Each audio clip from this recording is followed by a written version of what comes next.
about what's going on today. Do you all know the Bilderberger meeting is going on today? Do any of you know what the Bilderberger meeting is? No, I'm going to pass that off to Ed. Well, the Bilderberger is where all what people tend to refer to as global elites meet. I call them global predators, because these global predators are discussing how they can decentralize each and every country. These Bilderberger global predators want to bring all of our countries down into 10 regions. And region of Canada is not a thing, folks. We will be lumped in with the U.S. and Mexico. They've got 10 regions. It will no longer be 198 countries. It'll be 10 countries if the Bilderberger meeting gets their way. These global predators are discussing this weekend, May 18th to the 21st, and then again, and that's in Lisbon, Portugal, and then again, June 2nd to the 5th in Washington, D.C., U.S. So if you happen to be in Washington, D.C., June 2nd to the 5th, you might want to stop by the Bilderberg meeting to have your say as they discuss what they're going to do with you and your children's future. They are currently discussing the AI agenda. For those of you who do not know what AI means, it means artificial intelligence. Artificial intelligence right now is taking over our world. Even Elon Musk has backed out of his project because AI is learning at a rate far superior to us humans. It is now writing its own codes. And when things go wrong, we as humans have no idea how to fix it because we don't even know the code the AI is writing right now. AI started taking over our manufacturing jobs way back about 20 years ago. If you remember, a lot of people at GM lost their jobs because of the automation that came in. They are now changing out our police officers with AI dogs and AI robots. They are now starting to change out our doctors' jobs with AI. Our police officers here in Canada that refused to stand up for us the last 3 years. Don't worry, you're going to be out of a job too. So all that time that you beat us up and stopped us from speaking, it's going to come back to haunt you if you don't start standing with us now. This was a very easy agenda to stop. All we had to do was come together and say no. Our doctors and nurses just had to stand together and say no. Our police officers, our military just had to stand together and say no. Then all of this tyrannical legislation never would have went through our parliament buildings. Did you know that the censorship bill, C-11, that was just passed, and C-18 that is currently going through our legislation, is actually 100% unlawful? It never should have made it to the floor of our parliament buildings. The Privy Council is not doing their job. Their job is to stop any bill from abrogating outside the Canadian Bill of Rights and our Constitution from ever hitting the floor. Well, our Constitution says free speech is a right. Bill C-11 says it is not your right. Bill C-18 is taking away the right from broadcasters to tell you the truth. Our media has been paid, CBC, $6 million to tell you the government's truth, not the real truth. Did you hear about what's going on in the Bilderberg meeting this weekend that our PM is at? No.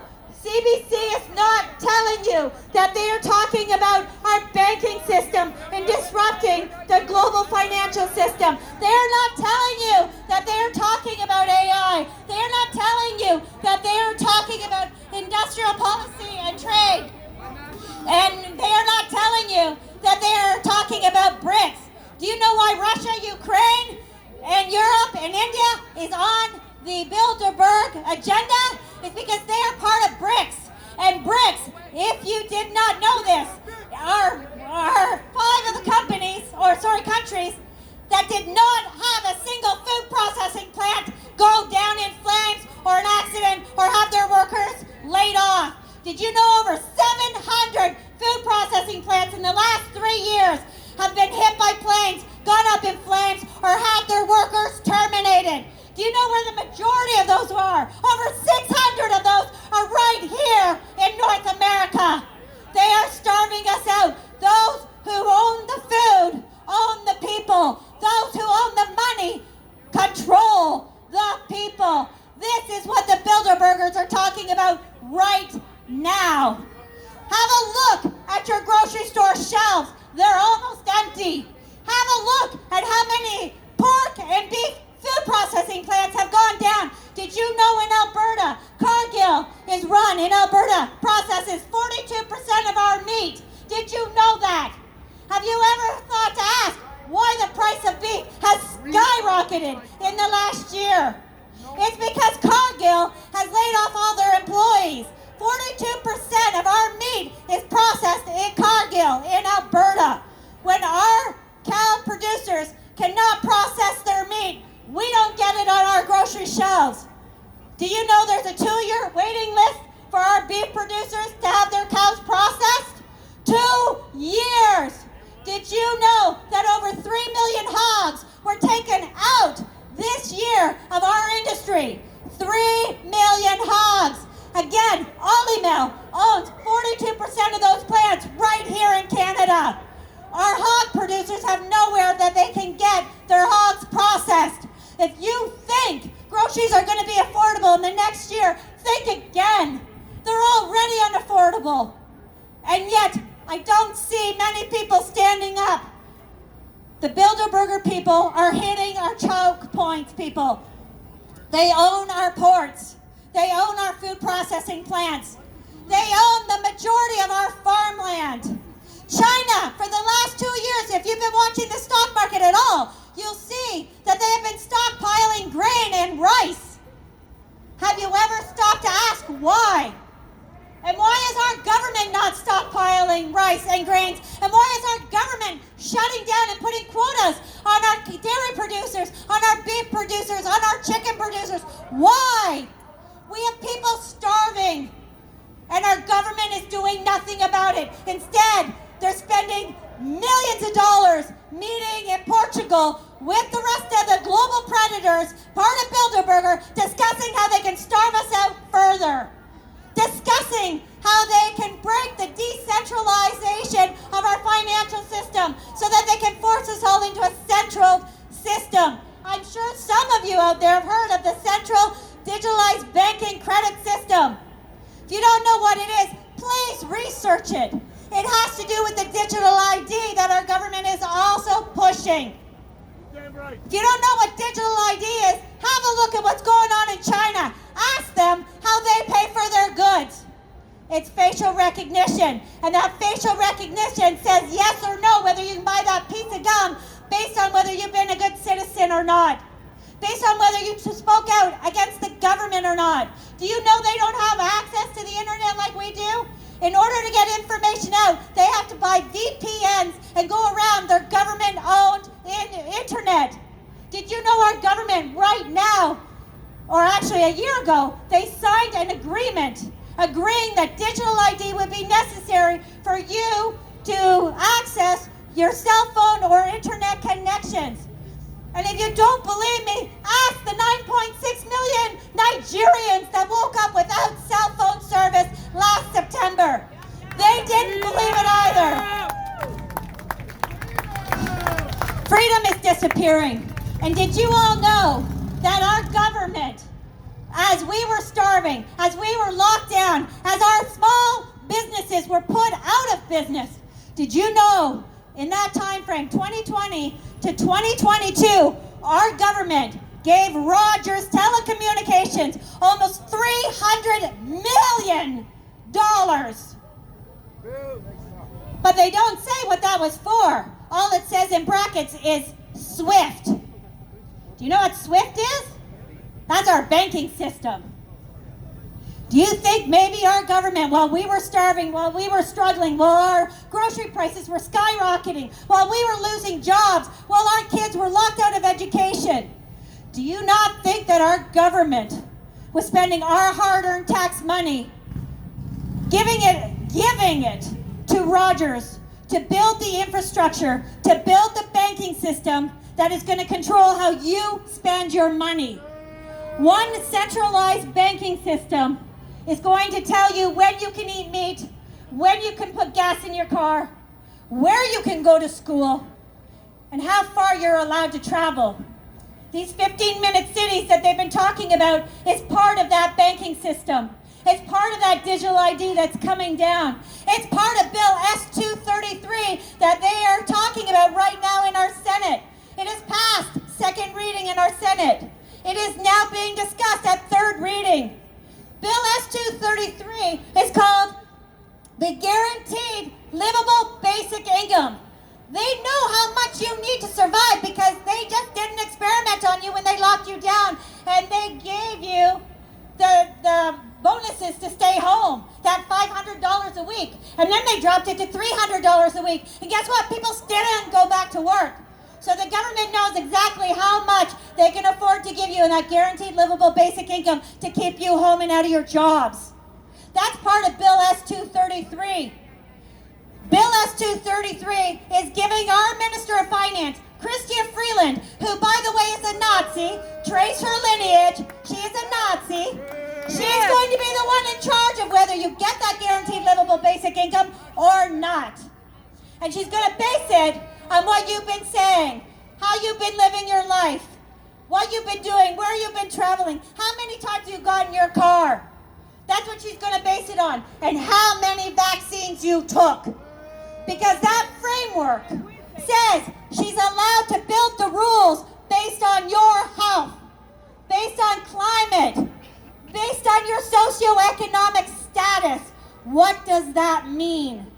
It means how you've been using your social media over the last 6 years. So if you think you're going to get that money, think again. They are bringing in AI, so don't think your job is safe, so you don't need that guaranteed livable basic income, because AI is coming in to take your jobs away. The central digitalized bank is going to operate like this. Right now, our banking system is decentralized. So nobody knows what you're spending and where you're spending it right now. Every time you use your ATM or your credit card, it goes into a slush fund at, say you bank with CIBC. So CIBC gets a whole bunch of notices saying $20, $50, $100 needs to go to the Scotia Bank. If you look on your banking system or on your banking statements, you'll see all these charges that say pending. It says pending because those charges haven't actually occurred yet. That money has not been transferred yet. It gets transferred in one lump sum at the end of the day or at the end of 2 days.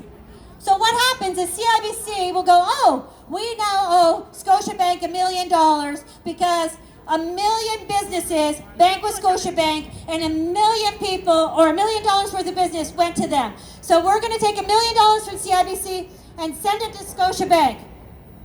Your name is nowhere attached to that. It's just one lump sum. Well, when they decentralize that from happening, which is why our banks are going down, by the way, why TD Bank is taking a hit, why Silicon Valley is taking a hit. When our banks go down and it becomes one central bank, one bank, not 50,000 banks, one bank, everything will become immediate. They will know your name. They will know your social insurance number. They will know your address. And they will know that you wanted to buy toothpaste today.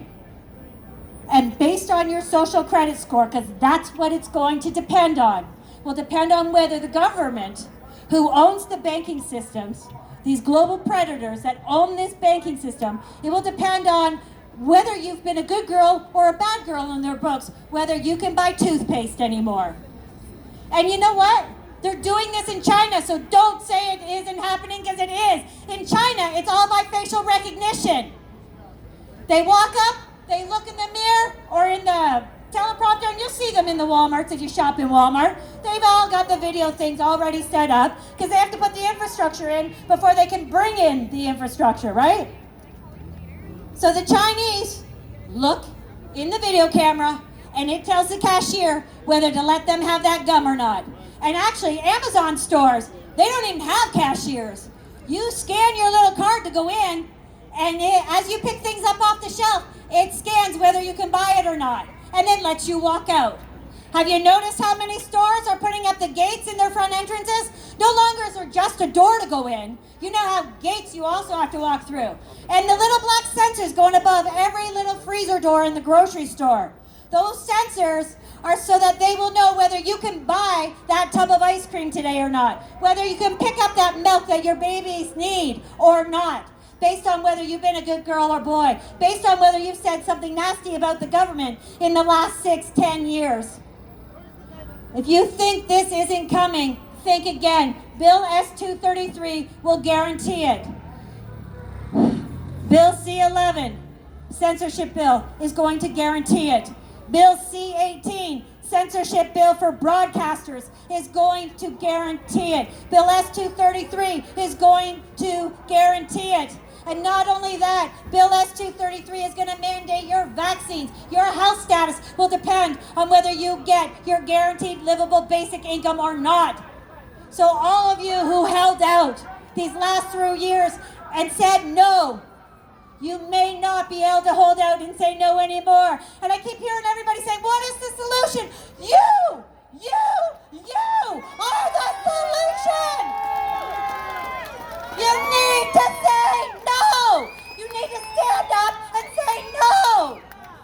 We would never be here if our police had stood up and said no. If the police had honored their oath. Their oath was to protect us. Their oath was to administer the law. Well, the law says you can't mandate vaccines. The law says we have Healthcare Consent Act. The law says we are entitled to information. And the police did not enforce that. And our doctors did not enforce it either. If our healthcare system had stood up and said no, if our police had stood up and said no, and if you had stood up and said no, we wouldn't be here today.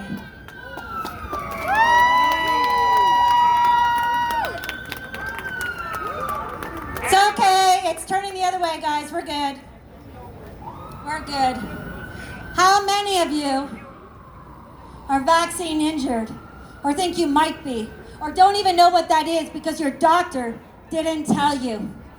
How many of you are suffering from brain fog, imbalance, unexplained bleeding? How many of you are suffering from exhaustion, are having trouble breathing, having trouble walking, are weak? Though, how many of you are sensitive to touch?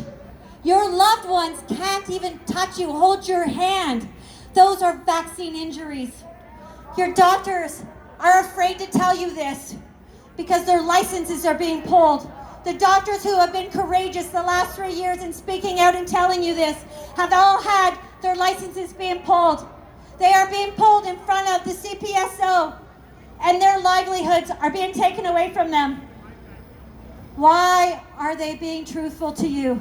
Why are you trusting media and those whose livelihoods depend on pharmaceutical funding? You need to start depending on the people who have something to lose by telling you the truth.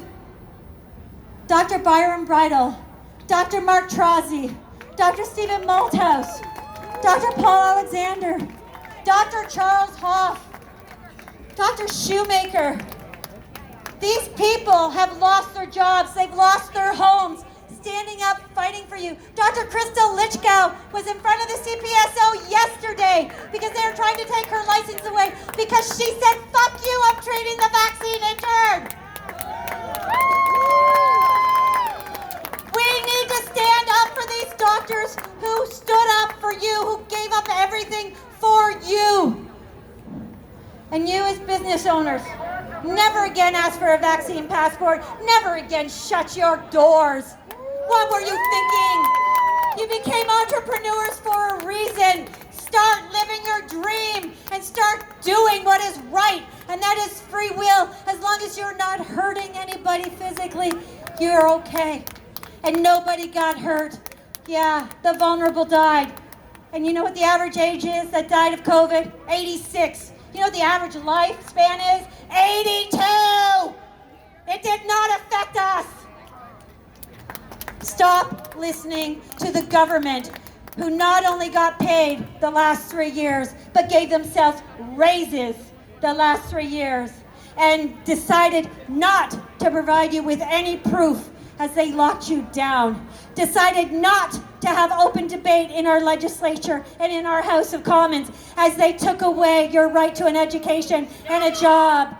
Who do not listen to that government, who did not listen to you, who did not demonstrably justify their emergency. Do not listen to that government who beat up peaceful protesters in Ottawa a year ago. And do not listen to your government who is meeting with the global predators discussing how further to lock you down, how much more they can do to accelerate Agenda 21 and Agenda 2030.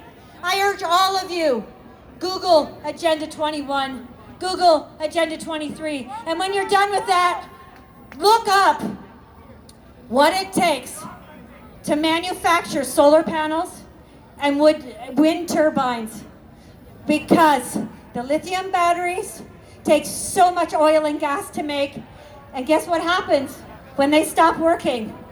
They pollute our lands, and they don't know how to stop that. So all this green energy they keep talking about isn't so green. It's actually doing more damage to our earth than you heating your homes and putting gas in your cars. And while you're at the research button, look up 15-minute cities, please. They're coming. They're in the process. Take a look around Toronto. How many surveillance cameras are up right on this corner alone?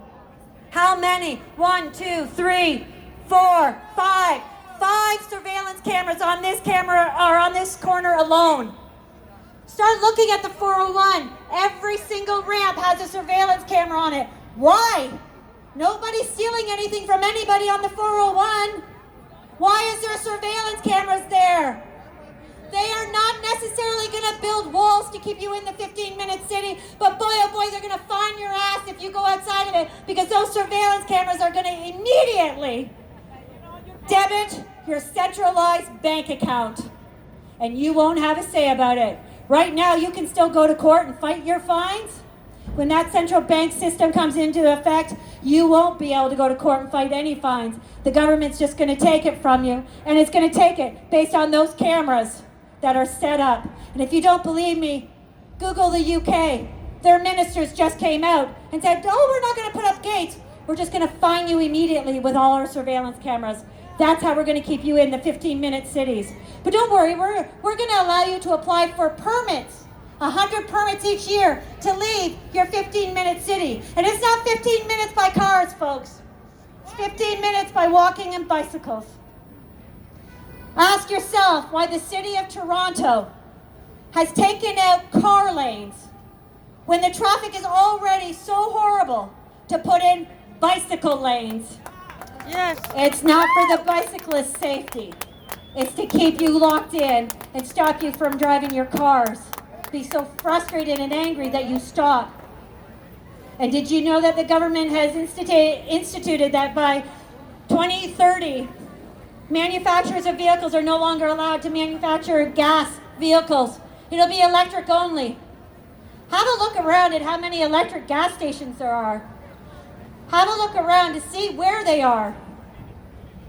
That's done by design because you won't need a car to leave, because you won't be allowed to leave. So guys, we're out here not because we're conspiracy theorists, but because we're realists and we love Canada and we love our children, and we don't want to be held in 15-minute prisons of our own doing.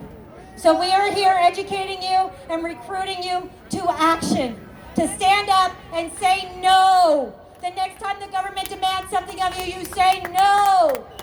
Stop being lazy citizens. This is our country. Take it back. Yes, take it back.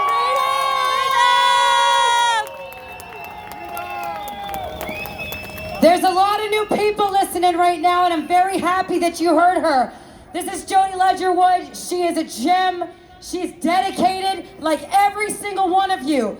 This is Canada. This is Toronto. We are the richest country in the entire world in natural resources, and they are looking to strip us like they did Africa, like they did India. Do you want that for your kids? Did we not all come to this country to get away from that shit? Then we need to stand up before we lose the freaking freaking freedom we have. You need to say no. You are not a slave. You are not chattel. You are not a product. We are tired. These politicians have no lawful authority. Did you know that political parties do not exist in the Constitution of Canada? That's why they need your permission for everything. Because they have no authority. You give it to them. Stop giving them the authority over your life. Do you in this country have the liberty to build your life? Every opportunity is available for you.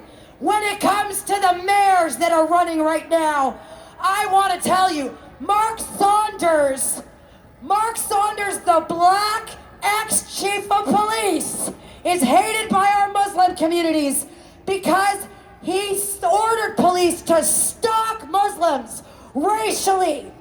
Do you want that for Toronto? No! Olivia Chow participated in child grooming and sexual abuse of political youth. Do you want that for your mayor? No! Right now, he is controversial, but I'll tell you something, he's not a politician. Chris Sky is running for mayor. He is a business prodigy. He is a young business prodigy, and he is one of us. He is a person, an individual. You will hear all kinds of bullshit about him. It's not true. He will serve you, but you need to participate. Go to the polls. Vote for Chris. Get rid of this bullshit. We can end systemic problems. We can end oppression. We can abolish the Indian Acts on a federal level. Remove these politicians. Put our people and every voice in the ring, in the House. Enough is enough. You will hear us called all sorts of things on media. I'll tell you what we are. We are people just like you. We don't need to like each other. But I'll tell you something, if your kid goes missing, I will fight tooth and nail to find your baby, and you damn well better fight for mine. Folks, we are not the fringe minority like our global predator Justin Trudeau likes us to believe. We are the fringe majority, and we love Canada, we love our children. Okay. Guys, for more information, check out the many groups that are trying to give it to you. TFMcast.com, takeactioncanada.ca, vaxjustice.org. There is an ambulance coming, please give them space. You do not block the street! Block politicians! You fight! Fuck your home! Go home! Do not block the street! Block politicians! All right, we are about to march, but again, we are the fringe majority.